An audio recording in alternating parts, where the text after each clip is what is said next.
नमस्कार, good morning, Ram Ram और जय हिंद। स्वागत है आप सबका मेरे यूट्यूब चैनल पर एक बार फिर से। तो आज की वीडियो भी पहले की वीडियो की तरह ही इम्पोर्टेंट होने वाली है। आज का जो टॉपिक है ये बहुत इम्पोर्टेंट टॉपिक है, एक्सटेंशन।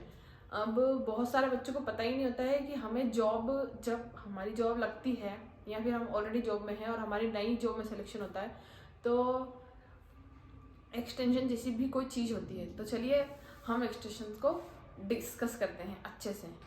तो सबसे पहला क्वेश्चन कि एक्सटेंशन क्या होता है। तो लेट बी क्लियर कि जब आपका सिलेक्शन किसी पोस्ट पर हो जाता है उसके लिए आप सभी को बहुत बहुत बधाइयाँ। नहीं हुआ है तो प्लीज़ मेहनत करते रहिए, मेहनत करने वालों की कभी हार नहीं होती। तो बस लगे रहिए, आपका भी सिलेक्शन हो ही जाएगा। तो एक्सटेंशन क्या होता है सॉरी।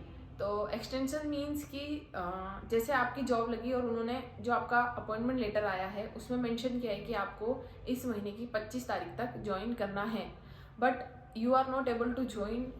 उस डेट तक आप मतलब ज्वाइन नहीं कर पा रहे हैं। तो क्या करें आप ऐसे में? ये जो एक्सटेंशन है इसका मतलब है कि आप आपकी ज्वाइनिंग का जो डेट है उसको बढ़ाना चाहते हैं कि आप 1 महीने, 2 महीने, 3 महीने बाद ज्वाइन करना चाहते हैं। क्योंकि कई बार क्या होता है हमारे डॉक्यूमेंट्स रेडी नहीं होते हैं या फिर हमारी फैमिली कंडीशन नहीं होती या फिर और मल्टीपल रीजंस होते हैं ज्वाइन ना करने के। तो एक्सटेंशन यानी कि आप ज्वाइन करने के लिए आपका जो भी डिपार्टमेंट है उससे टाइम मांग रहे हैं। मतलब कि आपका जो डिपार्टमेंट है आप एक्सटेंशन के लिए जब उन्हें अप्लाई करेंगे तो वो आपको ज्वाइनिंग के लिए और टाइम देंगे। ये हुआ कि एक्सटेंशन क्या होता है। अब बात करते हैं कि क्या मैंने भी एक्सटेंशन लिया है। तो जी हाँ, मैंने भी अपनी जॉब में एक्सटेंशन लिया है, तो इसलिए मुझे एक्सटेंशन के बारे में पता है। जब मैं एलडीसी थी स्टेट गवर्नमेंट में तो मेरा सिलेक्शन एसएससी सीजीएल में एज जूनियर अकाउंटेंट नागपुर हुआ था। तो मुझे ज्वाइन करने में प्रॉब्लम आ रही थी क्योंकि मेरे डॉक्यूमेंट्स भी रेडी नहीं थे और मेरा प्रीवियस ऑफिस से रिलीविंग भी नहीं हुई थी, इसलिए मैंने एक्सटेंशन लिया था। इसलिए मुझे एक्सटेंशन के बारे में अच्छे से पता है और मेरा वीडियो बनाने का पर्पस भी यही था। क्योंकि जब मैंने एक्सटेंशन लिया था तो मुझे बहुत प्रॉब्लम्स आई थी कि एक्सटेंशन को कैसे मतलब इसके बारे में जानने के लिए। तो there are multiple videos on YouTube, but I think ये भी आपको बहुत हेल्पफुल रहेगी क्योंकि इसमें मैंने खुद लिया है। तो ये मेरा एक्सपीरियंस है कि एक्सटेंशन की कंप्लीट प्रोसीजर क्या होती है और मैंने इस वीडियो के माध्यम से आपको पूरी प्रोसीजर समझाने की कोशिश करी है। तो आई होप आपको प्रॉब्लम्स ना आए। और हम बात करते हैं कि एक्सटेंशन जो है वो कितने दिनों का मिलता है। तो ये जो डिपेंड करता है ये आपका कौन सा डिपार्टमेंट मिला है और उस डिपार्टमेंट की एक्सटेंशन को लेके क्या पॉलिसीज हैं इस पर डिपेंड करता है। मैक्सिमम 6 मंथ का मिल जाता है, बट ऐसा नहीं है कि हर डिपार्टमेंट आपको 6 मंथ का एक्सटेंशन देता है। नहीं, ऐसा नहीं है। एक्सटेंशन जो है वो डिपार्टमेंट्स पर डिपेंड करता है। बहुत सारे डिपार्टमेंट्स हैं जो एक्सटेंशन देते ही नहीं है। बहुत सारे जो 15 ही दिनों का देते हैं, कोई 2 महीने का, 3 महीने का, 6 महीने का।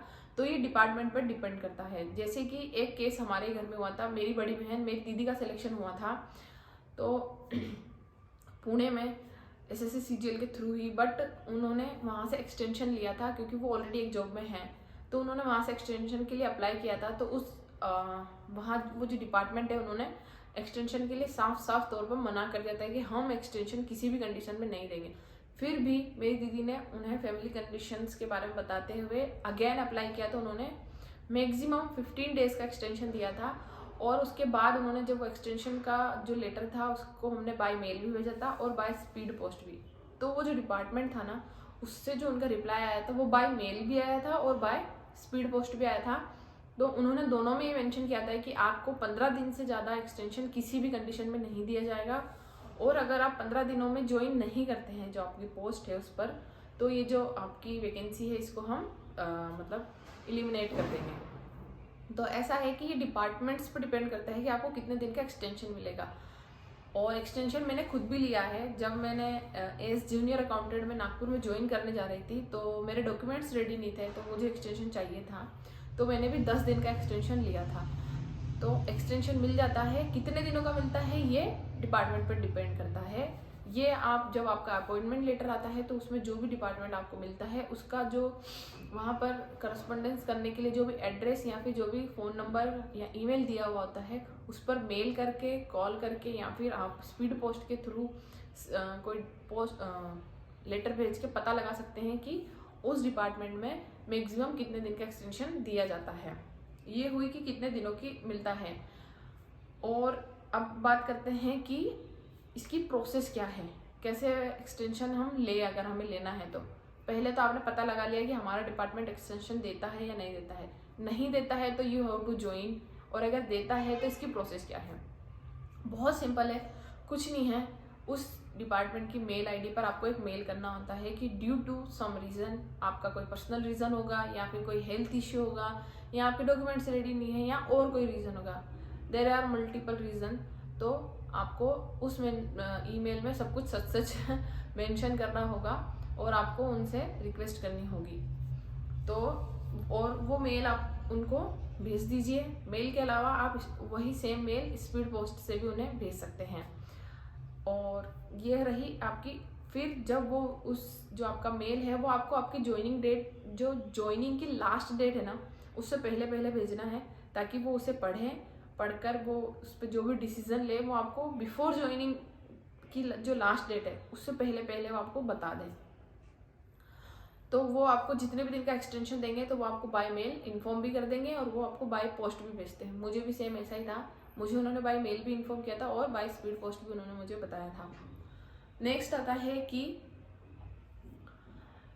जैसे कि एक्सटेंशन के फ़ायदे क्या है और नुकसान क्या है। तो फ़ायदे तो ये हैं कि आपके पास आपकी पॉसिबिलिटीज़ नहीं बन रही है एक्सटेंशन को आपकी पॉसिबिलिटी नहीं है कि आप जो ज्वाइनिंग है वो विद इन टाइम कर पाएँ, तो आपको टाइम मिल जाता है। सबसे बड़ा फ़ायदा तो यही है। बट इसका एक नुकसान ये है कि आप एक्सटेंशन ज़्यादा ना लें, जितनी ज़रूरत है उतना ही लें, क्योंकि इससे क्या होता है, आप जितना लेट ज्वाइन करेंगे आपकी सर्विस उतनी लेट स्टार्ट होगी, और सर्विस लेट स्टार्ट होगी तो सर्विस लेट स्टार्ट होगी तो उसके तो नुकसान है ही हैं, आपको पता ही है। तो प्लीज़ अगर आपको नीड है तो आपको ज़रूर लेना चाहिए, बट जितनी नीड है उतना एक्सटेंशन ले और तुरंत आप ज्वाइन कर लें। ये थी पूरी एक्सटेंशन की बात। और मैंने ये वीडियो इसलिए बनाया है क्योंकि मैंने खुद भी एक्सटेंशन लिया है और मेरी दीदी को भी मैंने दिलाया है, तो मुझे इसके बारे में चीज़ें पता हैं। और अगर फिर भी कोई पॉइंट छूटा है तो please comment me in my comment box, तो ताकि मैं उसे अपने नेक्स्ट वीडियो में कवर कर पाऊँ। और बस ऐसे ही मेरे चैनल पर बने रहिए, अपना सपोर्ट, अपना प्यार दिखाते रहिए, खुश रहिए, खाते रहिए, मस्त रहिए। जय Hind, bye bye, take care.